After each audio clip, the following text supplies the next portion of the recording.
Welcome to First Star Let's Chat, an athletic therapy podcast.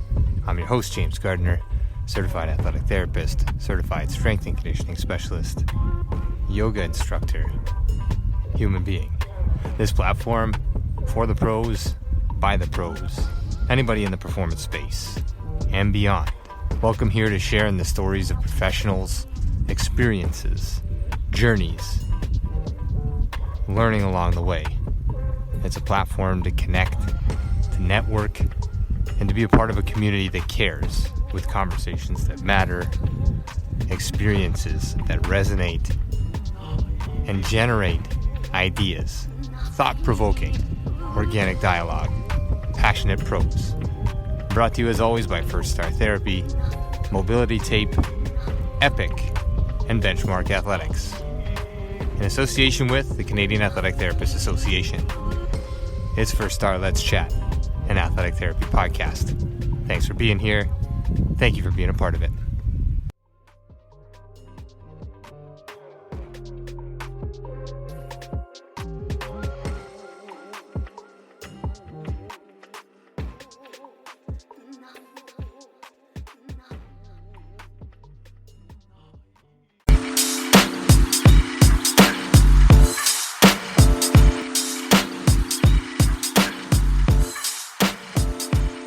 Welcome to First Star Let's Chat, an athletic therapy roundtable brought to you by First Star Therapy. I'm your host, James Gardner, and this is a platform for the pros, by the pros. Passionate pros, organic dialogue. Let's chat. Thanks for listening. Let's roll.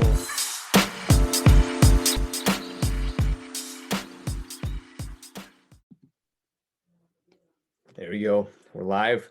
Rolling, session 47, First Star Let's Chat, an athletic therapy roundtable brought to you by First Star Therapy and our primary sponsor, Mobility Tape, the only heat-activated kinesiology tape on the market. Great guest this evening. Dan Chammas is here with us. He's in Montreal currently. He's with the Montreal Impact. I'll get to his bio shortly, but let's just go through the ground rules quickly. We are being recorded for the purposes of saving the world one conversation at a time and building this profession and the integrative space in sports performance one conversation at a time. The trickle out, the trickle out, the trickle in. All of that has been great with this platform. We're approaching 50 sessions now. Had no idea it would go this long and start to gain this much momentum, and having people like you and all the guests that we've had on and the live audience and people picking this up now on YouTube and on the podcast version has been fantastic. So just first and foremost, thank you, Dan, for being here. Thank everybody for being here live. Thank you. Yeah, no, great to have you. And it all comes back to people's willingness to share their story and do their part. And we'll just keep building this thing outward. It's been a great journey to this point, and I look forward to this conversation and many more into the future. To everybody again here live and live here on a regular basis, or if it's your first time, really appreciate you listening in and just getting dialed in and hooked in here to First Star Let's Chat. Again, it's an athletic therapy roundtable, biased to the athletic therapist and myself and majority of our guests, but definitely housed in the integrative sports performance space. Dan Chammas is our guest tonight. He's a Montreal native, and he completed his bachelor's degree in kinesiology at McGill University in 2012. He went on to study athletic therapy at Concordia University and became a certified athletic therapist in 2016 when he moved to Sydney, Nova Scotia, to work for the Cape Breton Screaming Eagles of the QMJHL. Since returning to Montreal in 2017, Dan has served as the assistant athletic therapist for the Montreal Alouettes. He did that for 3 years, and he's now working in the same capacity with the Montreal Impact. He's closely involved with the prevention, treatment, and rehab of orthopedic injuries in professional athletes. And aside from being specialized in biomechanical functional movement screen, Dan is also finishing his master's in rehabilitation science at McMaster University. In his free time, he's an avid guitar player and enjoys exploring different coffee shops in the Montreal area. He's got the guitar in the background. He's pointing at it. He looks great. Looks like things are going well. I'll let you say hi and then we'll jump in, man. Good to have you. How's it going, man? Thanks for having me. Really appreciate it. Yeah, no, my pleasure and our pleasure. I'm sure we have the opportunity to chat. We have a common ground in terms of your colleague, your side, your shoulder to shoulder with Karam Alhamdani, right? And he was on earlier, and amazing stuff, man. So let's jump right in here. Let's let's go down the path of where this started for you, and then we'll jump into some of the relocation things and some of the things that are prevalent for you in your professional life with the Sure. Impact currently. So where did your sort of desire, your drive to get involved in athletic therapy start, and how'd you get to where you're at? It's a good question. For sure, it started, I would say, when I was studying at McGill. I originally, entering university, I thought I wanted to be a doctor. And then after the first year, I was like, no, I definitely don't want to be a doctor, but respect to whoever does. We had this course called athletic injuries. And it was basically kind of like a athletic therapy 101, emergency care, taping, mechanisms of injury, super basic. So after doing that course, I was like, I think sounds good to me. Basically, after that course, we had an opportunity to volunteer with one of the varsity teams at the school. So I was like, you know what, like, I'm feeling this, so let's go for it. And I ended up, we had to interview, and I ended up being placed with the football team. Mm-hmm. And then that's kind of how it really, really started. Because after that, I kind of knew, once I'm done this degree, because I had about a year left. So I was like, I'll finish, and then I kind of want to take this to AT afterwards. So kind of ironic. I didn't think that's how that would happen at McGill. But it worked out perfect. And that's kind of kickstarted the whole process. I mean, I was always involved in sports, like as a young kid. So it's an environment that's always been sort of familiar to me, one that I feel comfortable in. And yeah, like McGill kind of kickstarted the show for that. No, beautiful. And it kind of sets you up, right? Like, so you're in your undergrad, you're kind of doing something you like, you think you know it, and then you kind of find the next channel, the next avenue over into the AT specifics, right? So you get to know a little bit about it. And you and I have a similar path that way. In my undergrad, That's right. We found a little bit of an understanding in the kin degree or whatever it was at the time in the undergrad, and then sort of went on from there. You moved over to Concordia, which is one of the programs here in Canada that houses the AT profession. Who are some of the impactful people or the impactful courses or experiences you had while you were at Concordia? I think this is before you jump in, I think this is a major piece to navigate for students and for people in the field, is to acknowledge that, we're a very small community, but these pieces within the programs are massive, right? And certain clinical aspects or certain mentors and celebrating, from within Canada as well, right? And so we get out there and you see the bigger world with the MLS, and you're in the US a bunch, which we'll also talk about, I'm sure, in the future. But were there any sort of either events or teams or mentors at Concordia that really jump out for you as sort of, this is where I solidified myself? Right. So I came into that program in the winter semester, and I was not a lot older. I was, I don't know, 3-4 years older than most of the people starting in their first year. And there was like myself and a few others that were kind of in that same situation. And I guess some people that kind of helped me out off the jump, for sure, were Mariana Onofrio and Christina Grace.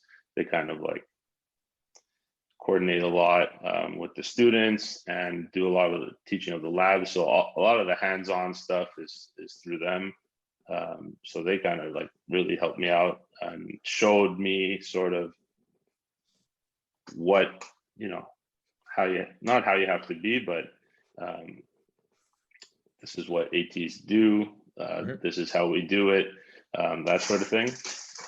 And then as I kind of continued, for sure, there was kind of two experiences that stood out to me big time in terms of shaping like how I approach like clinical practice.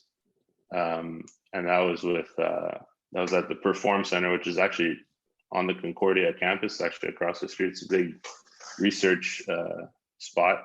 Yep. And basically doing my clinical internship there kind of really like shaped how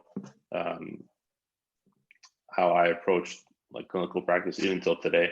And that continued kind of with Matt Hanna, who was another teacher of mine there. That was at another internship, but he's also an ex-Alouettes guy. So we kind of got to connect over that too afterwards. But those are, for me, the people who kind of helped shape me the most, for sure, as a healthcare practitioner, for sure. Yeah, no, awesome. And I think this is a great platform to sort of put some names out there of people that have shaped other people. And that's a big part of this platform is the thank you part and the grateful, and the humble nature of all of us in this profession. I feel like at least here as athletic therapists and having this opportunity to hear you and put some other names out there for current students and future ATs, as well as, current ATs, because there are a lot of people out there who have helped a lot of people. And that's what I love about this platform and this community. So no, that's great. And very much a pay it forward type of mentality. Yeah, exactly. Pay it forward, pay it sideways, pay it backwards, whichever way you pay exactly. it. Yeah, nice. Your role in sports, you talked about you grew up in sports. What sports did you play and where did you sort of excel, or where did you deviate? What sports did you play? And then in terms of your placements, you ended up in the CFL and now in the MLS. Like, were there some shaping ideals or ideas in your youth or in your placements where you said, aha, I got to do football, or did it sort of just happen through who you knew and what you knew? There were not really any sort of shaping ideas. The one common denominator for sure is team sport, though. I grew up playing hockey and rugby mainly. Played football very briefly in high school, like nothing crazy, but mainly hockey and rugby. I probably excelled the most out of all that in rugby. But it more so just the kind of the team sport mentality that really always kind of stuck with me. That's what kind of drove me, I guess, to pursue like this type of career, for sure. Being able to be with a group of people who, like, all different walks of life, coaches, athletes, video people, equipment people, sales, whatever, and you're all kind of going for the same goal, and you can only achieve that all together. It's not only one person or one select subgroup, so I guess that sort of notion is what really drove me to kind of, why I wanted to work in sports, period. And more so than, I don't know, wanting to start my own kind of private practice or side business or something like that. So for me, it wasn't really sports specific. It was just mainly more like kind of team sport as a whole. That push the ball forward. Yeah, no, it's awesome. And I think there's so much in that, right? Like we talk about winning and losing, and we talk about training, and we talk about like excellence and excelling on the field or off the field, and those become sort of the primary focal points, but sport does so much more. And I think you've touched on a lot of those pieces. And that value in having played and understanding sport and that dynamic and how valuable some of those, let's call them like soft pieces, that goes such a long way in this profession, right? Your ability to integrate and talk and absolutely. I think it's absolutely necessary. I mean, because people who might not have a liking for that or have other interests, like they might find that team sport environment, especially at a high level, either difficult or too challenging, or it might not be their cup of tea, so to speak. Yeah, for sure. I mean, I think there's two parts to that, for sure. One is like you said, kind of understanding, if you're coming from a sports background, just in general, then you kind of tend to understand those things when it comes to the goal of a team, success, excellence, all that.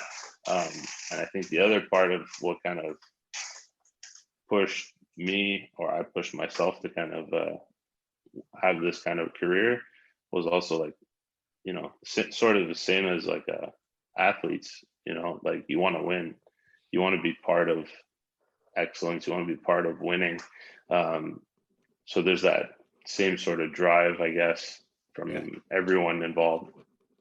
Yeah, no, I think that's massive. And in my career as in pro sports, and I think That's right, some of those relationships as well that you build, not necessarily just with the athletes, but the other ones go a long way as well. And so like your rapport and your Absolutely. ability to navigate the sports space with the equipment manager, the clubhouse caretaker or giver, the clubhouse manager, administration up top, like in the pro space, these relationships are crucial, right? So maybe you can speak to some of that and some of the communicative pieces through your journey. Like you've worked in two pro spaces in a very short time after becoming certified, which is fantastic. You're getting a ton of experience and in some really good places, and you're close to home, right? Like you're in Montreal and you're from Montreal. Right. So this is like dream come true, but there's obviously some struggles with that too. But that win point is huge because it's not about win or lose necessarily on the field, but it's doing your best to be a part of that unified front on a daily basis, right? To win. That's right.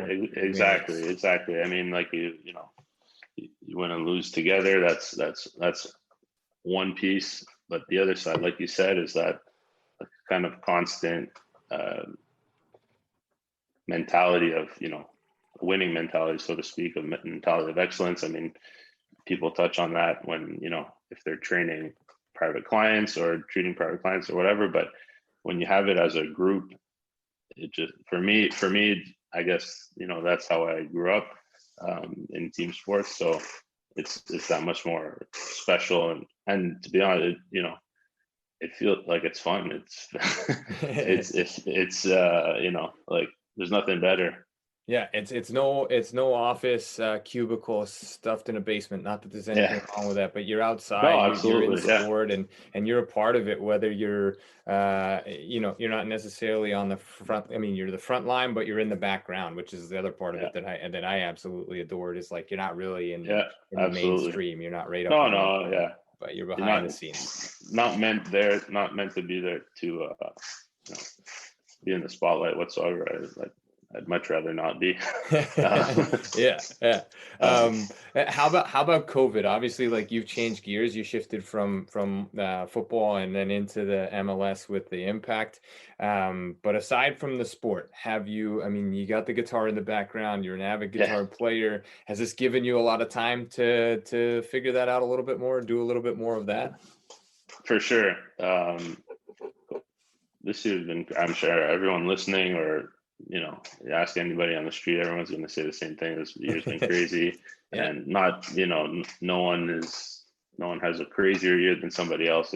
Everyone's kind of affected in the same way or different ways, I should say.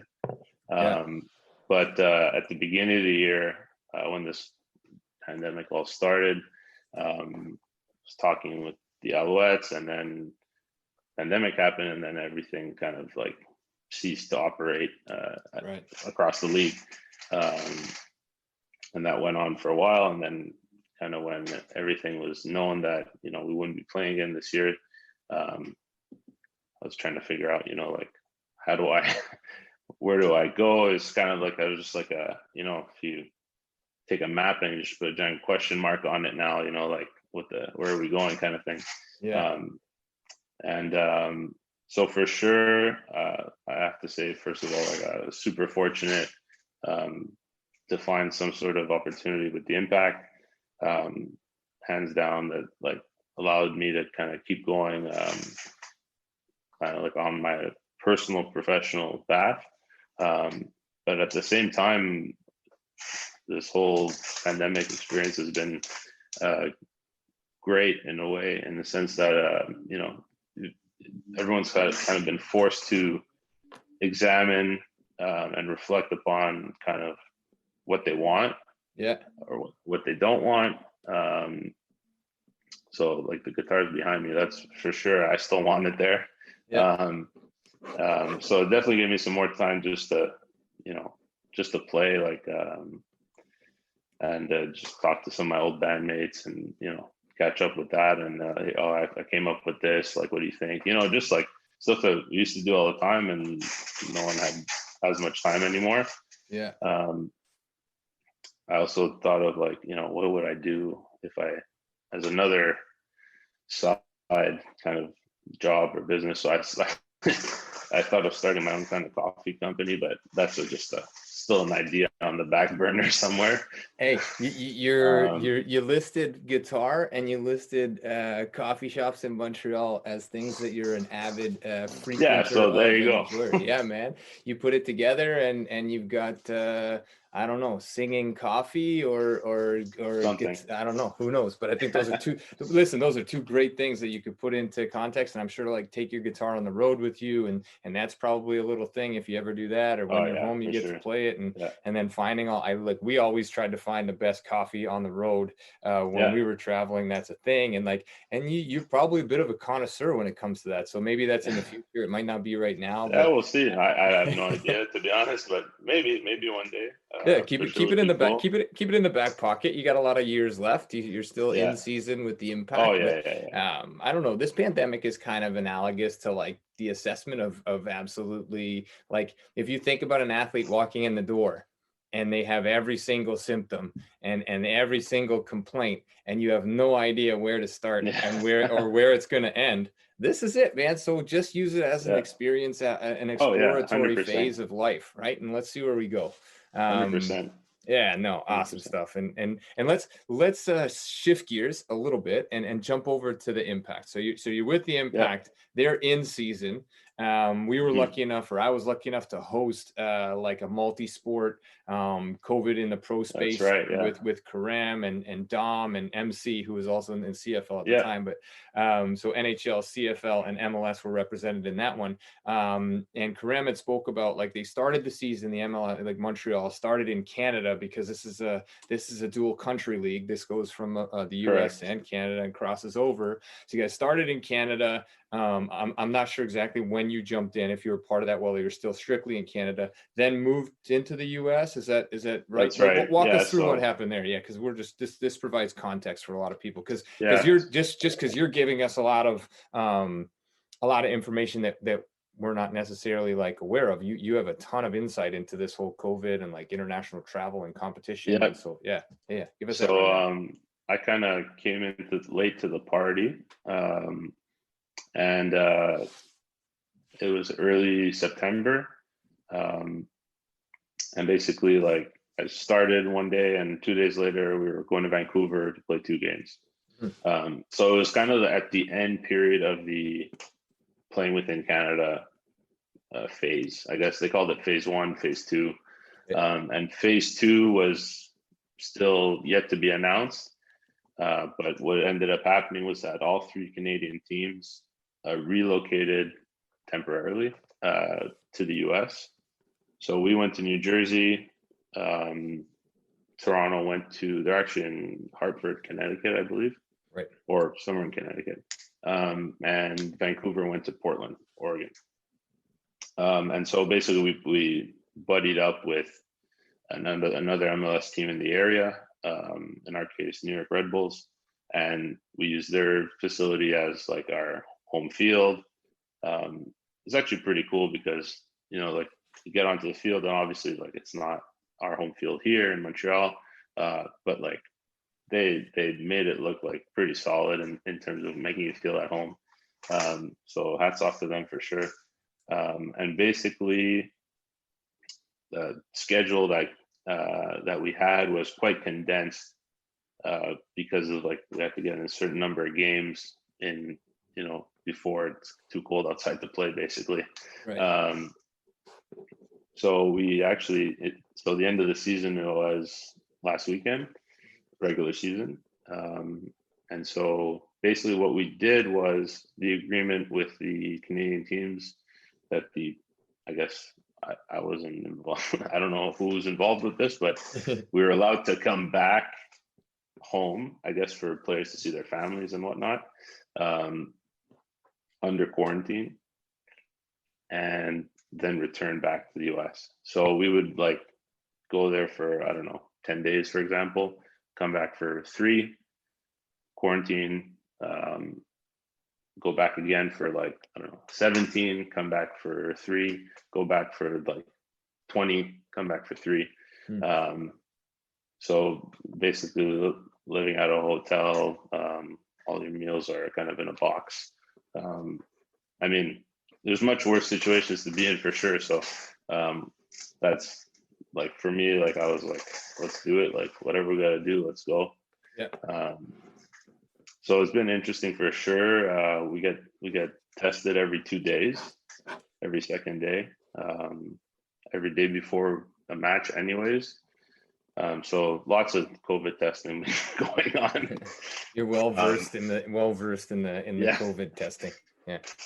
Yeah. So it's for sure been interesting. I mean, like for me, like I'm fortunate that like there's other people who have, you know, like one of our players has like, I don't know, 3 or 4 month-old kid, you know, and like it go there, come back, and some people's families aren't, you know, in Montreal, so they come back to a, you know, hotel room or something. So it's for sure everyone's been affected by it. It wasn't, for sure it wasn't easy on anybody, but again, goes back to kind of what we were talking about before, and kind of the whole goal behind the team and what the objective is, and that sort of serves as the driving force of like how to, you know, manage your way through that. Yeah, and you talk about like relocating and temporary relocation, and that's not uncommon in the pro space, but in COVID it's a whole lot more extended. There's a whole lot more questions. There's a whole lot more unknowns. Let's just focus, if you don't mind, just on that condensed schedule. So like, how did things change, and how did things adjust as a training and performance staff, having to really like condense things? Because now you're training more regularly or less regularly. You're definitely playing with quicker turnover, right? Like on a more regular basis. Yeah. So how did that look, and what adjustments do you guys, don't give away your secrets, but what adjustments had to be made on your side? You guys talk about this on a regular basis? Yeah, absolutely. For sure. I think it starts with like proper like monitoring and observation of kind of what's going on. What I mean by that is like all our players have like a GPS on them, so we track, you know, the distance they run in a game, their speeds, et cetera, et cetera, et cetera.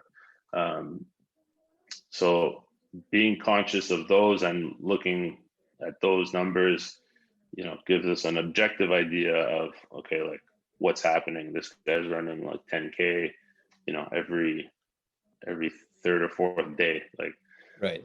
That's maybe why like you know, his hamstring might get sore, or you know, something of the sort. So it's definitely more things that you would think that are, you know, like post-game soreness or something like that.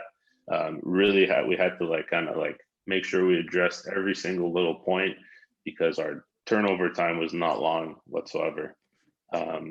So for sure we had to be sharp, more so than usual, I guess. But you know, you always have to be sharp in that sense. But had to make sure we're extra sharp on that, just because, you know, like we had to make sure the guys are, you know, fit enough to play basically, and how they play and all that stuff. That's not an AT job. That's a coaching thing, right? Yeah. Well, I mean, there's probably some dialogue that you guys have with that, but we won't get into the ins and outs of how it works with Montreal. I don't want anybody to get too excited about that part.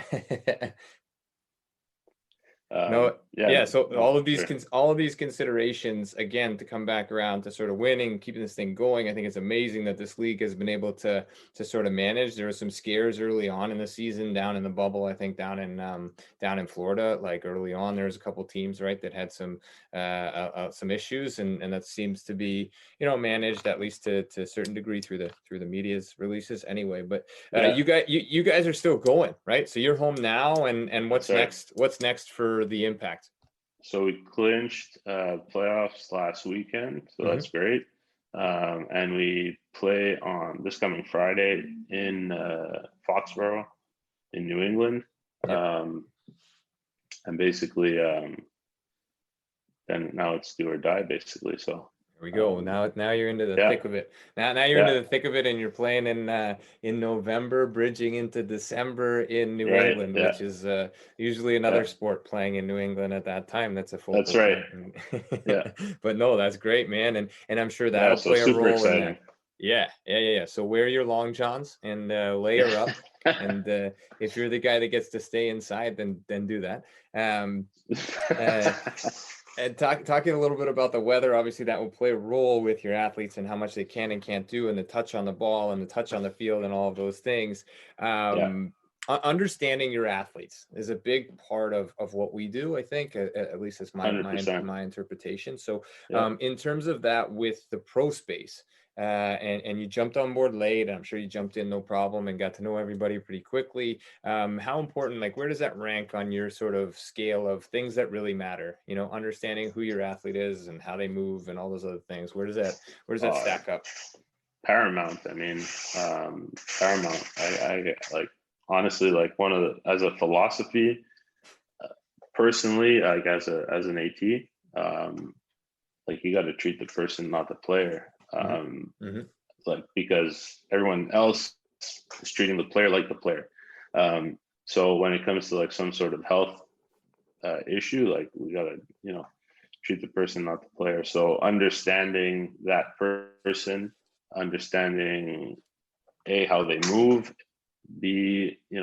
how they think, how they react emotionally, what is their family life like, just like understanding who they are, like, as a person, not only as an athlete. I think is, like, for me, one of the most important things that you could do as an AT. That's one of the things you don't necessarily learn in school. That's more of like a life lesson type of thing. But I mean, the AT part is the easy part, it's everything that comes with dealing with people is what's challenging, in terms of either communication or, anything of that sort. So understanding your people, like, for me, huge. Yeah, absolutely. And then, building that trust and connecting you to them and them to you and them to the whole organization, obviously. That's right. A big deal.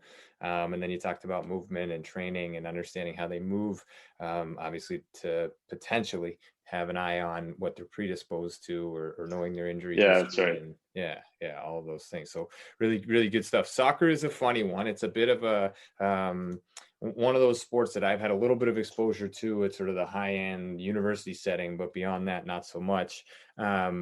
How important is the injury? I'm not a big prevention guy, but like, how important is the injury deterrence? Like, how do you push injuries off a little bit or make athletes more robust? We know that there's a bunch of neuromuscular training that needs to happen, like proprio, jumping, FIFA 11 plus, these kinds of things. Is that a big part of the consideration at the pro level? For sure. And one of the, kind of interestingly enough, our team is quite young, I would say. So there's a lot of guys who so far have kind of like, they've been good athletes, but haven't necessarily gotten injured or, anything of the sort. So when things come up, then it's like super important that we're like, okay, like, have you, done this stuff before practice? Like, any sort of endurance muscle or any sort of muscle stabilizer, like, for example, glute med. Have you done any sort of exercise for that, or for adductors, or for, any sort of core exercise? Oh no, I just usually do whatever, So it gives us an opportunity to kind of like jump in and kind of like, you're at this high level, but you get to kind of shape how people are approaching the game in a way. So for sure, like, basic gym sort of activation stuff is huge. And there's a huge emphasis put on that by the medical and strength staff, and 100,000% like supported by the club. So that's a huge thing, to have that backing. And usually the sort of activation part is quite dynamic, and will tend to maybe reflect kind of general like soccer sport specific movements, but also we kind of dial it into, what type of session we're going to be having that day.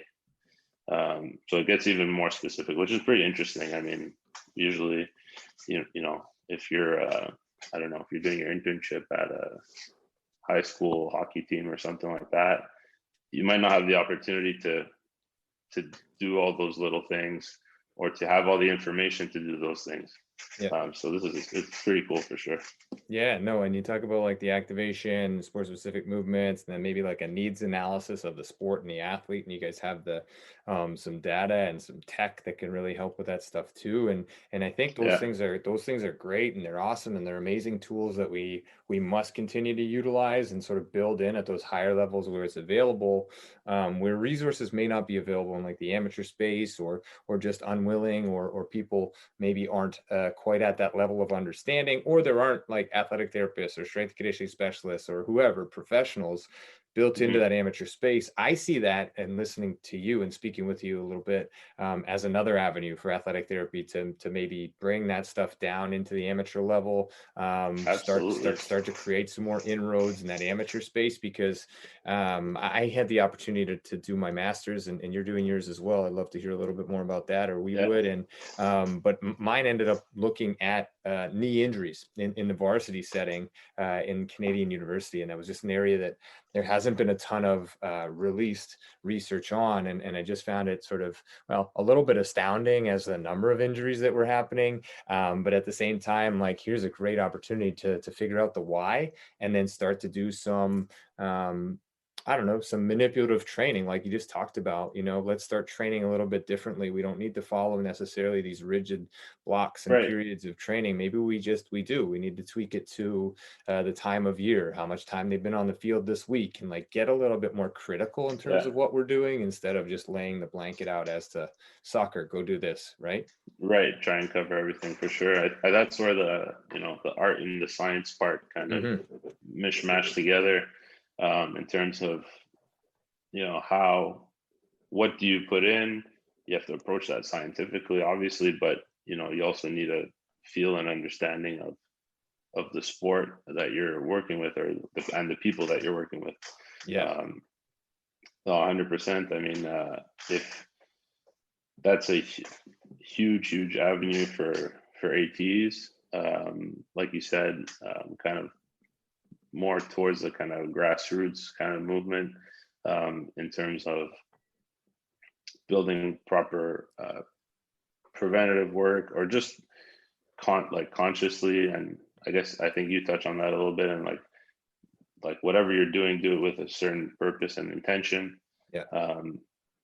That will go a long way for sure, for once athletes turn 20 or 21 or whatever, once they start to get a bit older, like they're a different athlete for sure. Yeah. And I think coming back around to that beginning, or whatever the grassroots is, if we could start laying that foundation a little bit thicker, to the importance of some of the off the field stuff. My limited knowledge of soccer, and I don't want to make blanket statements, but my limited interaction with soccer is that, there's tons of research and there's tons of data out there on like knee injuries and prevention or deterrence models. But the stick-to-itiveness, or the actual number of teams that follow through with FIFA 11 plus as like a general example is not very high. And like, if it were, we would probably be able to look at injuries a different way. And so having, maybe having somebody like you speaking to it to a group of younger ATs, and then saying like, hey, we should start getting into the amateur space. This is another opportunity. I think maybe for you, when your season wraps up, we can do this again and start talking to some of the ATs coming out, and start really really driving this home, because when you get to the pro space, my experience was they're really good. A lot of those pros, and even now the ones that have the opportunity to work with in a different light, like in the off season, they're really quite receptive to learning and understanding, why they should be doing things. And a lot of them are like, man, I wish I had this 4 years ago, because I'd be 4 years further ahead now than I was before. But no, some really good stuff. And you touch on that. And I think these are the conversations that drive change and drive creativity in our space, and these kinds of things. So before we go any further, I just want to make a quick announcement about this next one coming up, session 48. For those of you tuning in live, but those of you picking up the podcast as well that want to join live, it's American Thanksgiving next weekend, and our guest is an American. Tim Contos is the Associate Athletic Director of Sports Performance and Athlete Wellness at Virginia Commonwealth University. He'll be on, but we are modifying times. So Tim and I will go live on Zoom Thursday afternoon at 2 p.m. And I'll make some announcements through the media, but we'll be live Thursday afternoon, 2 p.m. with Tim Contos for session 48. Just wanted to drop that in while I thought of it. Appreciate the pause. COVID, let's come back around to this. How have things been managed within the Impact organization? You said bi-daily testing, masking, travel, you're eating out of boxes instead of off of plates in restaurants. And this is the world that we're living in, but what's been successful for you guys? And if there are some things that haven't worked, what are those things? It's been honestly it comes down to just down to the basics. Everyone's encouraged, wash your hands. There's hand sanitizer everywhere. We push the mask situation quite a bit. Because guys, athletes in general, they get onto the field, they're not wearing a mask. So outside of those conditions, we just there's a reminder process there. But I would say in my experience with athletes, in general, over my short career so far, these guys, Impact players, have been fantastic in terms of abiding by and respecting these rules. And I think it's because they understand it's everyone's doing it for each other, so to speak, Yeah. So in terms of that, it's been great. While we were on the road, relocated to New Jersey on the road, meals were, food was fantastic, for sure. But everyone had their own a box or container kind of thing. And all, utensils are packaged. So you're always getting clean and sanitized stuff. Yeah. For sure. By daily testing, like I said, those have been the real consistent things. And obviously we were not in Montreal, we're at home. So there were, you can't just go sit down and I don't know, walk to the park and there's 100 people in the park and go have a picnic kind of thing. So just common sense restrictions for stuff like that. Yeah. But overall, I would say it's been handled fantastically, I would say. Amazing. No, that's great to hear. Yeah. And I think those pro spaces are great because you guys can really lead by example. You can sort of dictate, a few certain rules and things that work. You can hopefully shed some light on that as we cross our fingers and hope to get back to some of the amateur space and to some the other pro leagues that are not yet up and running, and hope to hopefully some lessons have been learned, and hopefully this is as the cases continue to rise, maybe there's a better understanding that's developing as we start to develop the vaccine and these other things that may impact the return a little bit as well. But no, I think it's great to hear that you guys are doing well and that everybody is coping and managing and doing their part. And I think that's the other part of it is y'all got to be rowing in the same direction in team sport, and that comes back around where you started. Exactly. I think players realize that, and then everyone was all in pretty much. Yeah. So props to them for sure. And props to how the league is handled and managed. the whole situation. I think, like you said, it gives a good example to, all other leagues, amateur or professional, in terms of like, what has worked, what hasn't worked, and no one really knows the right answer necessarily, but so far everyone's kind of been doing their best to just trying to survive here. Yeah, that's what we got to do, right? And we got to Yeah. keep that mentality moving forward. I'll just ask one more. If anybody has anything from the live audience, feel free to type that into the chat box. More than happy to filter that over to Dan. Your staff with the Impact, what is that comprised of? Are you an integrative team? Is it just ATs, sport med doctors that stay home and you refer? You use doctors on the road. Obviously, you're relocated. Yeah. Who do you have on staff? What does the staff look like with the Impact? So we're 3 ATs and 1 massage therapist. That's kind of like our day-to-day staff. And then, obviously sports med docs, emergency docs, osteo and chiro, kind of as consultants. And obviously, relocating, that made the whole operation much more challenging. Right. So we kind of had to, we got the help of, different connections and other doctors and stuff to say, okay, like, talk to these people in New York City, or talk to these people in New Jersey, or so on and so forth. So like, after the first trip, we kind of got it rolling, and then the other trips, it was like smooth in terms of like who was helping us out if, someone needed to go to the doctor or whatnot. So that was run really well. But on staff day to day, we're 3 ATs, and 1 massage therapist. Awesome. I always love that. I love that it's heavy AT. That's great. But Yeah.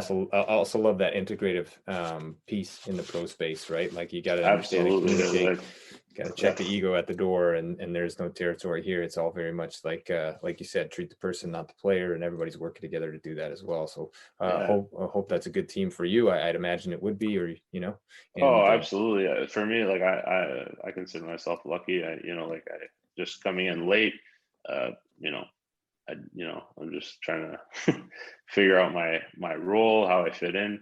But things have gone great, to be honest. And no, it's like, for me, going into that environment, like I'm the youngest guy in the group, so I have an opportunity to learn from people who have kind of been doing it longer than I have. So that's how I personally approach it. I mean, and so for me, that's super helpful, because with the Alouettes, we didn't do training load monitoring in the same way whatsoever. Like, no one had a GPS. So that's just a really broad example, but you get to learn things, and you get to like sink your teeth into some interesting stuff for sure. Yeah, no, opportunity at every corner, right? And there's some Yeah. different things, and you jump in, and the COVID learning experience, you can teach a lot of people about that. Who knows, maybe you'll be able to lecture on this in the future when you get done with your masters and do all that kind of stuff, and really advise some of us in terms of you've been on the road and you're doing all these things. So this is all crucial and critical, and amazing stuff. This is First Star Let's Chat and Athletic Therapy Roundtable session 47 with Dan Chammas. Again, this upcoming 48th session will be Thursday afternoon at 2 p.m. with Tim Contos. We'll wrap up November with Dr. Lorianne Hines of York University, back to the Sunday slot on the 29th of November. And then we are into December and rolling at session 50 to begin December. So moving right along. Again, Dan, I wanted to thank you for being here. This has been a great talk. We're right up against an hour already, and I think I'll let you go play that guitar and enjoy some time at home while you have it. Everybody else Really for joining. appreciate it, James. Yeah, no, man, it's been great, and we'll stay in touch. And who knows, I might need a new tagline, or what do you call it, like an intro and outro for the podcast. I'm just toying around with that as we get going. So anytime, man. Anytime. Yeah, man. If you're writing music or playing the guitar, maybe we could get together on that one too. Really appreciate the shares, man. It really matters, and it makes a difference. And your willingness to give your time and tell us a little bit about you and get to know you and your space. Really appreciate it, man, deeply. And I know it makes a difference for everybody out there as well. Likewise on my end. I mean, you've had some great guests on, and when you asked me to come on, I was like, why does he want to talk to me kind of thing. So anyway, but really appreciate it. And for me, like, this is the first time I do something like this, so it's great. And I what you're doing with the whole thing is fantastic. So appreciate it, man. But it comes down to guys like you and our guests and the people paying attention to this right now that make the difference. And your first time on here, great job, and some great shares, some great insight, and I look forward to more in the future. Be well, be safe, continue to do your thing, and we'll be in touch in the future. Likewise, man. Likewise. All right. This has been session 47, First Star Let's Chat and Athletic Therapy Round Table, brought to you by First Star Therapy and our proud sponsor, Mobility Tape, the only heat-activated kinesiology tape on the market. Check them out at Mobility Tape. Great product, good usage, good application. Try it out. Let me know if you have any questions with that product. I'm happy to answer. Jay with Mobility Tape has been on here as a guest. He's happy to answer any questions with that product as well. Again, it's Mobility Tape, the only heat-activated kinesiology tape on the market. This is First Star Let's Chat. I'm your host, James Gardner, signing off. We'll see you Thursday afternoon. Good night.